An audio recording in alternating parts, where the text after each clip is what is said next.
This is Glambition Radio, episode number 226 with retail futurist Kate Ancketill.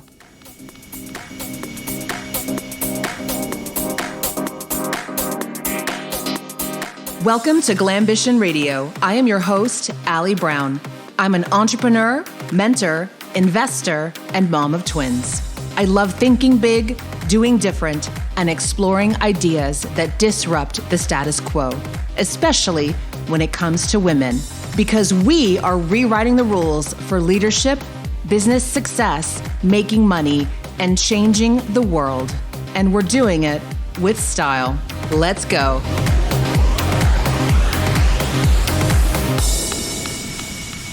Today's show is going to be fascinating because I have brought in one of the world's leading retail futurists. This woman is called on by companies like P&G, Target, Sephora, Microsoft, Google, and is the trends keynote speaker for the world's largest retail organization, the National Retail Federation in the US. Her name is Kate Ancketill. And as I was following the business news this year, I started seeing her quoted in a few different media outlets. And I thought, wouldn't it be fascinating to get her on the show to talk about both where retail is going? I mean, is it ever going to be the same? And I was never a big in-person shopper. I've always appreciated the efficiency of shopping online, red blouse, size 8, like sort, 2-day shipping, bam. But there is a reason that we crave that kind of wandering around and shopping with a friend and touching the things and smelling the perfume and the whole experience. I mean, will it ever be the same? I've completely avoided in-person shopping, even though it's available right now. I don't want to wear a mask. I don't want to wear gloves. I don't want to be told where I need to stand. I don't want to be told I can't try stuff on. It just defeats the whole enjoyment of it. So I had all these questions for her. And I'm sure you're wondering the same, like, will it ever be the same? But on the flip side of this, I wanted to learn from trends outside my industry. And I want you to listen for that in this interview as well. One of the most important things I just urge my clients to do when they are looking for new ideas, when they've hit a wall, when they are, even things are going well, but they know that they need to be ahead of the curve. Look outside your own industry. So listen to the stories. Listen to someone like Kate, who may not typically appear in your circles, and listen carefully because you're going to get some fantastic ideas. And a bonus story I got from this interview, which I had not even seen coming, is how young she started this firm and stepped into claiming herself as an expert. You're going to hear how she did that in an industry that was mostly male. Now, quick shout out to 2 reviews my team pulled for me from Apple Podcasts. I love reading these because I want to call attention to those of you who've taken the time to do this. The reviews are helping. They help us boost our rankings and they help new women find out about this intelligent show. And the first is someone I happen to know. It's Chris Plackey. We've had her on the show. Chris, thanks for taking a minute to leave me a review. I really appreciate it. She says, Allie is the go-to voice for women who lead. When I started my business, Allie was the only woman I listened to for powerful insight focused on women who lead their own businesses. To me, her podcast is on the required listening list for women who lead. That was 8 years ago, and I haven't stopped listening since. I've since had the opportunity to work directly with Allie, and she is all that and more. The real deal. Next is Emily Jo Birdsall. Can't get enough. Allie's my absolute favorite. I'm addicted to the honest, candid insight from Allie and every guest. In a world saturated with podcasts and online everything being incomparable and standing out is rare to find. She has nailed this. I have listened to episodes more than once before and could endlessly place each one on repeat. They are that good. Thank you is simply not enough for how much this podcast has impacted me. I'm going to get a big head over this. I mean, I'm so tickled. Thank you for taking the time. And a reminder that our show today is sponsored by The Trust, my new private premier network for 7- and 8-figure women entrepreneurs. New times demand a new type of network. If you or another female leader you know is craving more powerful connections, more elevated conversation, and a modern platform for connecting with other high-performing and high-thinking women globally, visit jointhetrust.org. Hey, and if you're game, we have an event coming up September 16th and 17th here in Scottsdale. Most of the women are coming. I am blown away. I am so excited for the stuff we're planning. We also have a virtual option for those who can't travel or are freaked out. That's okay. We understand. But we have it all available. And man, they are ready to gather. They are so ready to gather. And I wonder if you are too. So have a look at jointhetrust.org. Now get ready for a fascinating interview with Kate Ancketill. Kate, I would like to know where you are right now. I am in sweltering hot London. And how's the weather otherwise? Is it sunny? Is it overcast? Well, as you know, usually it's just grim and raining, but this is the 1 week of the year that we do usually get when it's too hot. And now that we all work at home and we don't have aircon in the UK in our homes, we're basically all just flaked out, just trying to get through the day. Thank you so much for joining us, because you're going to be offering such a different perspective on so many things. You know, we're here listening to you from two perspectives. I think, you know, one is the consumer. We're kind of wondering what's happening in the world and where is retail going to go. And then also as business owners, and many business owners who either have retail as part of their business model or work with retail companies. I mean, there's so many levels to this. I'm so excited to hear like what the heck you think is going to go on this year. But can we start with how did you become this expert in retail and this visionary? Well, in truth, kind of by accident, stroke luck, stroke being open to opportunities that presented themselves. I was working for 7 years at Amnesty International before I did this as a human rights worker, policy writer, and all sorts of other internal jobs that had to do with human rights, which was associated with my degree. And, you know, when you're young, you're obviously most people are very, you know, wanting to do their bit in the world. And that was my thing at the time. But in truth, whilst the people at Amnesty were extremely hardworking and very admirable, and they all wanted to save the world, I found myself sort of more entrepreneurial by nature. And I was pretty keen after 7 years to get out there and earn some money, because I hadn't come from money, and I, you know, hadn't had a holiday for about 7 years. And you had to eat and those types of things. And all that kind of thing, yeah. So, and also I wanted to be honest, in a more creative industry. You know, I'd had that weight on my shoulders for quite a long time, as people working in those sorts of areas do. And I just wanted something more design oriented, more oriented towards entrepreneurship. I wanted to get going on creating something. So I just sent a CV out to basically every design agency in London and offered to sweep floors and be a PA and do all sorts of jobs that I was overqualified for. And I landed in what was the proto version of what subsequently became GDR after I bought the company, having been there for 4 years. So I was just lucky, really. Wait, you bought the company after you were there for 4 years? Yes, I was just taken on as a gopher, as an assistant, and it was a very small company, I hasten to add. But the founder, who had sort of trained me up by kind of learned by doing, emigrated after 4 years and basically said, look, do you want to buy the company? I'm off to the other side of the world. And I said, oh, okay. Yeah, sure. So not really knowing anything about anything. and having no money from your last job. How did you make that happen? We're all thinking that right now. Well, it was a tiny company. To be honest, it was not worth much. So basically the agreement was, I think I paid him a salary for a year when he wasn't working.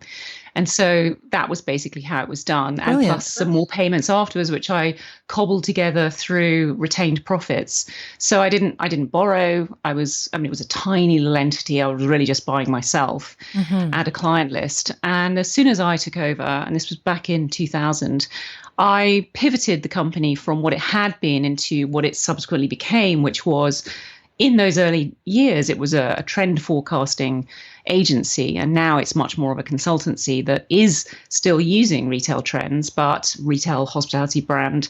But now, you know, the world is so much more complex. Nobody just wants trends anymore. Everybody wants to have very specific problems solved by very clever and expensive people. And every project is always very different. So luckily for me, as time went on, I managed to attract really amazing people that really do all the clever stuff. Yeah. Can you walk us through, I want to obviously talk about today's issues and strange times, but from when you started this specialty, can you walk us through maybe the last 20 years and the trends that you witnessed and what you saw coming, and kind of give us a little timeline of this category? Well, 20 years ago, to talk about trends in physical retail, well, there was only physical retail, obviously, you were really talking about interior design. So you were looking at new ways to lay out stores, new kinds of lighting, what they were doing with furniture, how they were delivering nice services and how beautiful it looked. That's really all you were talking about. And obviously over those 20 years, it totally shifted to become almost entirely, not completely entirely, but obviously the majority of what we're looking at now is digital. And that's where all the exciting innovation is, and all the artificial intelligence and the robotics and the logistics hubs and the, post-channel or omni-channel offer. That's where it's all at these days. And, the beauty of the store does still matter. And of course, the people in the store still matter. But whoa, you just could not have imagined how much that would have changed in 20 years. Yeah. Yeah. I kind of miss the days when it just needed to be pretty. Because oh my gosh, I'll just share with you, I haven't wanted to even go into a store lately, and it's not that I'm scared of COVID. I'm kind of over it, honestly. I'm so craving a nice experience again. We've been denied that, and I saw you interviewed. Somehow I ended up in Grocer magazine online. I think you were quoted in there, which I've never read Grocer. And you were talking about how it is important for stores to, of course, they need to adhere to guidelines and keep people's wellness in mind. But when they were going overboard with signage, and I mean, some people went too far, I think. And am I the only one who's just craving that? Because retail used to be a bit of an escape. Oh, absolutely. I mean, there's no question that if you are going to have physical retail in the future, which I certainly think we are, and I hope we are, then it has to provide the things that human beings used to come together for in towns and city centres and village centres hundreds of years ago.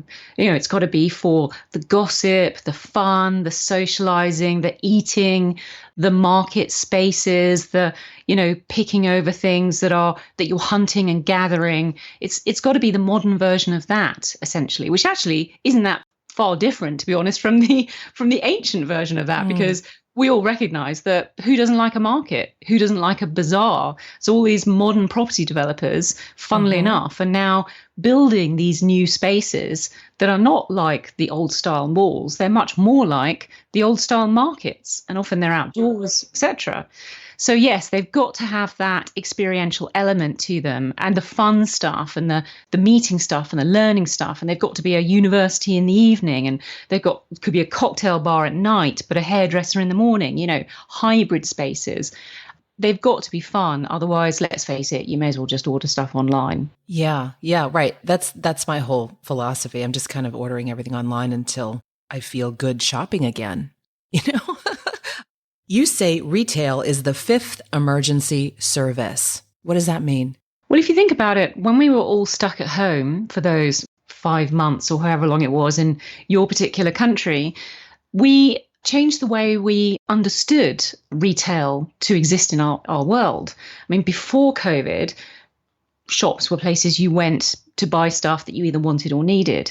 And we kind of thought of all retail as pretty much the muchness. Some was more fun and more interesting and more efficient than others, but it was all just shops.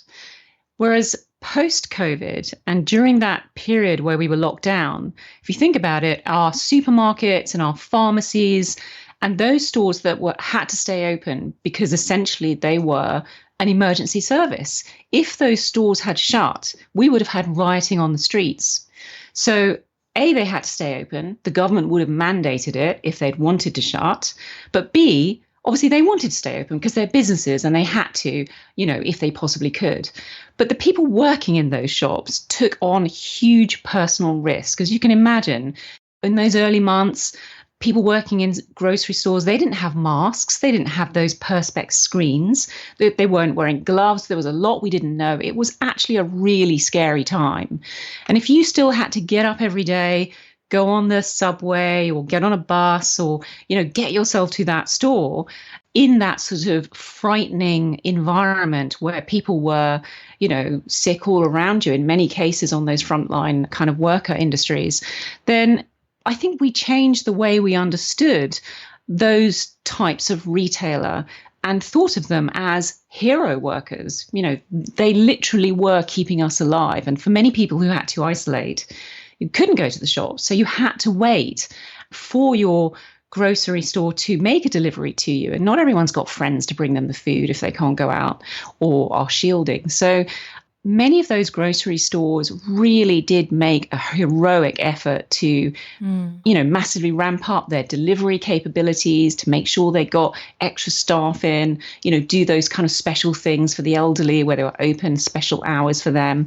I think if they can maintain the brand equities that they've gained as a result of that heroism, then I think they will be well placed in the future to be seen as a special set of retailers that are, very much loved and needed by our communities. Yeah, that's true. You really didn't think about them much until this happened and they were the only game in town. And then you're like, wow, I'm glad they're open. I'm glad that they are doing what it takes, because that's interesting. Who do you think in the long game after this, the winners and losers will be? Well, obviously, in the shorter period, there are winners who kind of supplied us things that we needed during lockdown. And obviously that's food and, fitness equipment and cleaning materials and all that. But that is the short term. So I think what we would say for the medium and long term is that it's those retailers who were already strategically well set up to manage the way the world has already been changing, because the COVID crisis has not landed anything on us that wasn't already landed. The US has been kind of not quite so badly hit, but in the UK, 2019 was the worst year for retail since records began. And that was obviously way before this crisis. And so it was already happening that those retailers that were looking as though they were going to do well in the future were the ones that were set up for both physical and digital, had all of that strategy in place, moving towards that sort of fully integrated anywhere commerce. And anyone that hasn't got their act together on that obviously has been massively disadvantaged during a period where you couldn't actually have physical stores open.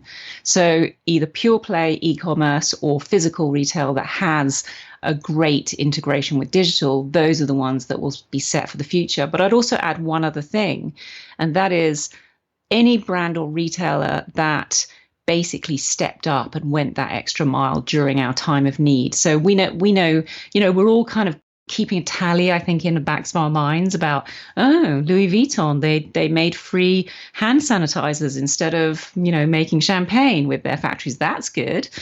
And we've all kind of noticed those many brands that sort of stepped up and made things available to key workers, all the grocery stores that delivered to hospital car parks for the hospital staff, etc.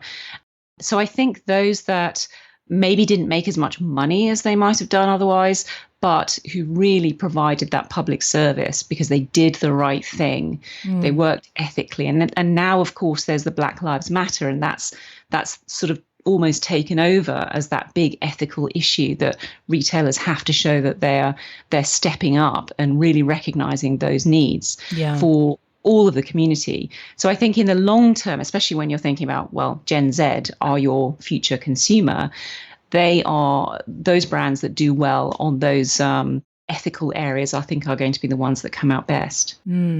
How will the traditional high street, those high-end, areas and shops around the world be impacted? Well, I think there is no question that high streets are going to shrink pretty much everywhere in the world. Most places are overshopped. America, I'm afraid, is in particular overshopped. I think you have something like 8 times more shops per head of the population than Germany has.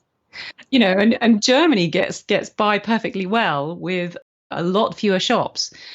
So basically, you could say it's an inefficient market in the US. So basically we don't need as many. And also a lot of them are not much fun and not very good. So they are going to go, let's face it. And also we simply don't need them because we get a load of stuff online instead. So they will shrink and they will be less focused on pure retail. And I think everybody agrees with this in the sort of consultant world, that, we, in many places, we need more residential. We don't need more shops. So convert them, shrink the spaces that are used for pure retail, have more community-based, use of space, things like theatres and restaurants and cafes and educational spaces and nurseries and places for the elderly and skate parks and all the experiential stuff that communities want and need, but they don't need as many shops. Yeah, that's interesting. It's so true about America. My husband's Australian, and his family and friends come here and they're like, there's just stores everywhere. And there's outlets also like in every town. And it's just, how many more do we need? Right. It's just, I remember growing up and we'd have to drive an hour to get to, somewhere for some decent shopping at like a JCPenney or something. There's a brand that you could do a whole show about, right? How they didn't see what was coming. Oh, I'm dying to know, who do you think are the worst? Can you tell us the worst brands? Like who you think is just gonna crash and burn? Can we have fun for a minute? Oh, well, it's difficult because you just don't never know who's going to be your client. So okay. I try not to be too rude. And also, so many brands, here in the UK, unfortunately, Debenhams is on life support. It's kind of in the JCPenney category. It's a department store, which isn't very different to the way it would have been in the 1950s. Right. But having said that, so many people grew up and it was the only decent shop in their town. And it's where they went with their late mother and it's where they had afternoon tea and remember, growing up there. So people have very strong attachment to these rather doddery old kind of retail brands. Many of them are unfortunately department stores that didn't reinvent themselves. And, from my professional perspective, I can look down a high street and I can say, yeah, that one, that one, that one, and that one, they're not going to be here in 5 years' time. And whilst I hate being rude to people who may be attached to these brands or may work for them, may have worked very hard for them and love them, the fact is many of them, and this is part of the problem with retail, have been owned by private equity and other financially driven bodies that have overextended them. They've over-leveraged, which meant they didn't have the money to invest. They're not loved. They're not owner-managed. They're not independent. They're not unique to the part of the world that you find yourself in. And therefore, there's cookie cutter issues. Yeah. Nobody likes that. To a certain extent, you may want to go to a developing country on a really exciting kind of challenging holiday. And then you think, oh, I'll go to McDonald's because I know it and I trust it and it's going to be clean and it's all familiar and that's great. So I'm not saying we never want chain retail or chain, restaurants. We do, of course, there's a place for them. But unfortunately, they have over-dominated and they have overdeveloped because of the financial structures that we have in Western capitalism. Too many of the same thing, not enough of the independents, which are much loved, run by people who are passionate, each unique, each reflective of their, the history and the background and the location of the place they come from, and known and loved by the local community. Now, that's what people want again. And that, I think, will come back more as a result of the shrinkage of the high street, assuming some basic things happen. Like in certain countries, there's terrible problems with tax to do with retail. It's all wrong. It needs to be totally, looked at again. But if those things can be got right and we can encourage the independents to come back in, then I think that the fact that they were often the ones that people found that they could shop in without queuing, and they were open till, late hours, and they were doing home deliveries, and, they just stepped up. People, I think, will remember that and return that loyalty. So I think we may see this rejuvenation of independent retail post-COVID. Yeah, I'd love to see that. And I think we shifted here personally a bit as well. Just I've found better experiences even right now. Even I don't know if you deal with restaurants as well. Is that a whole other industry or no? No, we Okay. look at restaurants and hotels and bars and everything. So getting back in the groove and going out for date night, we found there's a few of the, I'd just say really, I won't mention names, really higher end restaurants that are still part of a chain. It could be limited, but it is. And the experience that we had there versus the independents were trying so hard to still make it a beautiful, normal night. You'd walk in and the table was still set and they had a little candle for you, they have to wipe it off, whatever. So what? But they seemed to try and understand why we were going out, and we don't go out for the food. We can eat at home. We go out for the experience and to be around other people and feel like, just feel some energy again. And so we had a big chat this week. Actually, I'm like, why are we supporting these chains anymore anyway? Like, why don't we go to these little restaurants in town we haven't tried before? Because they're really trying. And we found it a better experience. I would like to shift to a bit of your personal journey because, it's obvious you're well positioned. You walk into these huge companies and tell them what to do. I mean, it must feel amazing. Can you tell us, like, how did that develop in you as a personal skill, that confidence and, taking the data that you could see and turning that into recommendations, strong positions on topics? Because a lot of the women listening, I think, especially when they're getting started in consulting or advisory roles or board positions or whatever it is, you need to start saying, no, this is my idea and this is what I believe is true. Yeah, and that is a really good question because I actually do remember the year that I decided that we would start doing board advisory.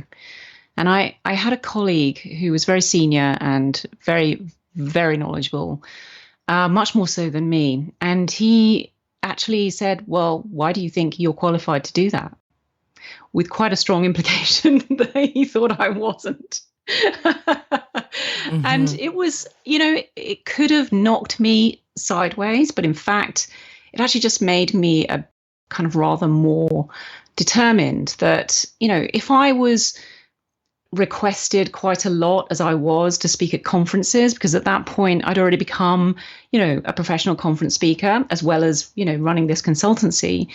And I thought, well, thousands of people all over the world want to listen to what I've got to say. And although it's a team effort, everything we do is a team effort. So it's multiple brains are looking at this and deciding, yes, this is right.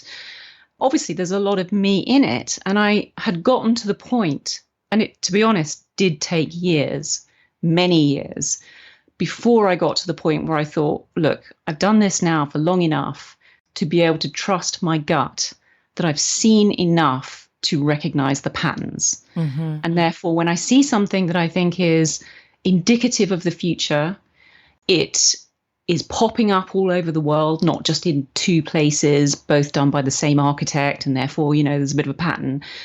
And it also fits a changing consumer need. I realized that I should have the confidence, and I did have the competence to put true emphasis behind what I was saying. And I did that, without necessarily having much support, to be honest, always from the people around me, not from home. I hasten to add, have a very loving and supportive husband. I'm very lucky in that department. But I didn't always have the support at work from senior colleagues, to be honest. But I did it anyway. And, you just have to do it, and then it works. And you think, oh, I can do it. They were happy. It was fine. And then you're off because you've got the experience of one entity saying, yeah, that was great. We want you back again next year. Yeah. And I'm desperately curious, like, how often do you get in there and you're giving them advice that's kind of common sense and they're like, wow, like they haven't seen it before? Are there ever those times that you're pointing out a bit of the obvious as well? Well, we tend to be very visual in the way that we tell stories about retail. So we always have video and imagery and sound, and we basically tell the story with those images, because I just think that's so much more powerful for most people's brains. It just goes straight in and they see the value and the relevance. And you may have to layer it with words which say, okay, look, I'm showing you something outside of your sector. You may be an FMCG, or in America, a CPG company. So you sell packaged goods, and maybe you're in beauty, but I'm going to show you something that is not packaged goods, that is maybe a fashion brand that is selling to a totally different target market. But I want you to see that there is a relevance to this huge new thing that's just cropping up for them, and how that could be relevant for you, because I know you want to reach this kind of target audience that's similar. And then you see these little light bulbs go on in people's heads because you've shown them a case study that is completely outside of their experience, outside of their industry, nothing to do with what they do on a daily basis. And let's face it, most people are working 10-hour days. They barely ever get to look up from the pressures of their day, let alone to look outside of their own sector. So that's, I think, where often the magic happens, that we say, okay, Mr. Grocer, we're not going to look at grocery. We're going to look totally at something completely different. We're going to look at, what's happening in hotel spas. I love this. Yeah. That's where you get the magic, I've always thought. I want to stop here and point, all of you listening need to hear that again if you didn't hear it, because the biggest problem I come across when the women I'm coaching get stuck at certain levels with their businesses, it's because they've become myopic in their vision. They are only looking around at their industry. There are so many ideas to get offline, online, from completely different industries. I just learned something from Grocer magazine, and I'm not a grocer. I mean, everyone needs to look outside. There's so many great ideas, and it could be very, very simple ones that you just hadn't thought of combining with your particular industry. Absolutely. Kate, I know that not many of us are giant conglomerate companies in the position to hire you, but how can we support you, though? We'd love to just support you and follow you online. Oh, well, that would be lovely. Thank you. If anyone wants to follow us at all, it would be delightful. We have a blog where we write a lot of our thoughts about retail, and that's on gdruk.com/blog. And you can sign up for a newsletter, which sends out every week to anybody that wants it. And that's some of the things that we find inspiring, that we just think are innovations that people might find useful. So they can also sign up to that from our website, gdruk.com. And, we're on all the usual social channels, GDR UK. Fantastic. To wrap up, can you share with us 3 great pieces of advice for the women listening? Yes, I would love to, because I am of a certain age, and obviously it's therefore taken me a long time to get to a point where I can think of 3 things that I actually do wish that someone had sat me down and given me a good talking to and made me take these things on board. And one is easy, quick, and cheap. And if you haven't already cracked this, you can crack this in a nanosecond. And that is handshake. Firm, female, look people in the eye, handshake. You would be amazed at how many women fail at that first hurdle. Don't do it. No one's ever mentioned this on the show. This is fascinating. Yeah. I can't stand not shaking hands right now. It's always something. I mean, my parents taught me to look someone in the eye and shake their hand, Well, we can't do it right now, but it will come back. So I hope so. 6 months' time, look people in the eye and squeeze them firm in the hand. Because otherwise men have an advantage over you because they all do it. Secondly, I would strongly recommend that people consider learning self-hypnosis. Because I use self-hypnosis before I go on stage at conferences if I'm nervous, which I rarely am these days, but I used to be. And I can put myself into a trance within about 3 minutes. And about 3 minutes will give me a benefit, but 20 minutes is better. And I use positive visualization in that relaxed state where I see myself having just completed the task that I'm otherwise nervous about.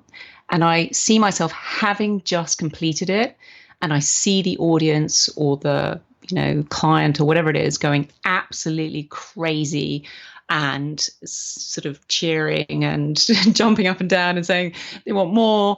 And funnily enough, because you've seen that happen in your mind when you were in a relaxed state, then it always happens. I love that. Where did you learn to do that? What do you recommend where do we go?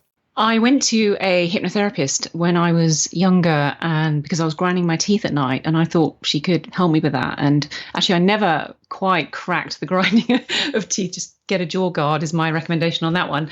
But I just learnt through her talking me down into a hypnotic state. I just did what she had taught me to do on my own later. And I can use it now in any time that I just need to recharge, settle, be more relaxed, control my physiology, so I can lower my heart rate, slow my breathing, and make myself as relaxed in front of 1,000 people on stage as I am at home nattering to my dad. Fantastic.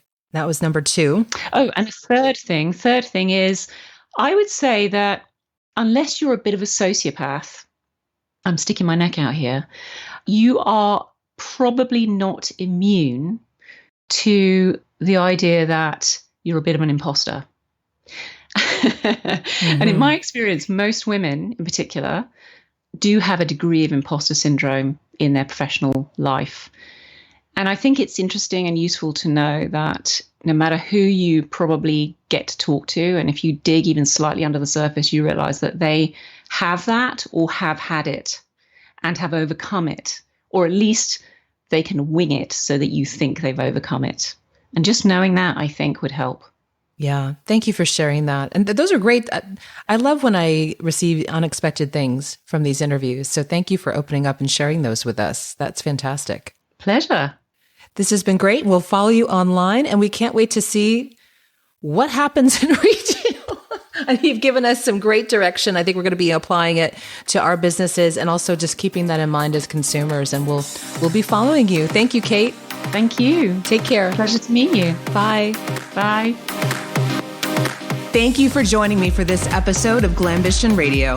If you enjoyed the show, make sure you subscribe so you automatically get new shows every week. And I'd love if you left us a review. We are on Apple Podcasts, Stitcher, Spotify, and other platforms. And I'd love to hear from you.